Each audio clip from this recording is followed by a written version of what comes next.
for about 3 quarters. Really good flow on offense. Al Trautwig had mentioned this at halftime, how there's a different look and feel to this team. And the ball movement, 25 assists in this game, the ball movement, we're noticing a lot more. The extra pass, and we're going to show a play here with Damyean Dotson, where that extra pass turns into a beautiful finish. Oh, yeah, Damyean Dotson, he's got defenses run him off the three-point line, so he's going to have the opportunity to blow by his defender and get to the basket. Good ball movement again. Trier with the swing across. Now freeze it there. Here comes the defense. Look, the defense off the swing from the pass from the corner is forcing Damyean Dotson to put the ball on the floor. The defense here, the 2 defenders for the Cavs, they're not ready for Damyean Dotson, ready to help. So he just takes one quick dribble, explodes by his defender. This guy's doing his job. I guarantee they don't want Damyean Dotson getting any airspace for catch and shoot. So when you prove you can shoot the ball, you're going to be able to blow by your defender. That's the only way I was able to get behind a defender, because I wasn't the quickest guy, but they knew I could shoot. So then he gets to the basket. Larry Nance Jr. just a little late on the rotation,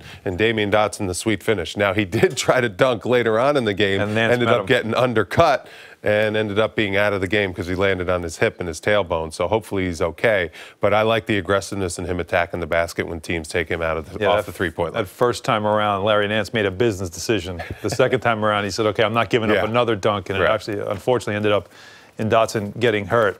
All right, there's always a game within a game. And I'm sure you probably had this a couple of times where you'd match up with someone and you'd say, whatever he's getting, I'm getting 2 points more. So a little game in the game here as Sexton starts to get hot and starts to attack. He nails a 3, we'll show you, and Dennis Smith has a very interesting answer. Yes, 2 aspiring young point guards. Believe me, this was a matchup to keep an eye on. Here's Colin Sexton on the outside, Dennis Smith Jr. D'ing him up. These guys were getting chippy, talking trash pretty much all game, I noticed. And Colin Sexton does a good job on the switch of knocking down the 3-point shot over Lance Thomas there, and not pictured, he kind of does a little dance and a little shimmy on his way down the court. So Dennis Smith Jr. says to himself, I got to get my defender back. I got to get my freeze it there.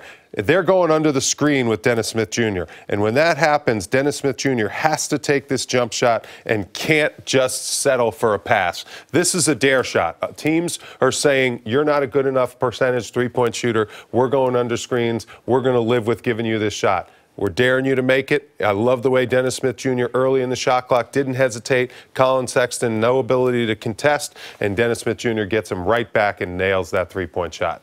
That is competition within the game between those 2 young point guards. They're aspiring point guards to have big-time NBA careers. That was a big matchup for those 2 guys. And I like Dennis Smith Jr. after Colin Sexton made a 3 and was kind of shimmying on his home floor, went right back at him and made the 3 on the next possession. It was something you noted right away. As most people watching, you don't really think much of it. You think it's just a play call, but no, it wasn't. As you noted, that's the game within the game. That's the matchup within the matchup. Right. You got yours. I'm going to get mine. Well, Dennis Smith finished with 16 points in this game.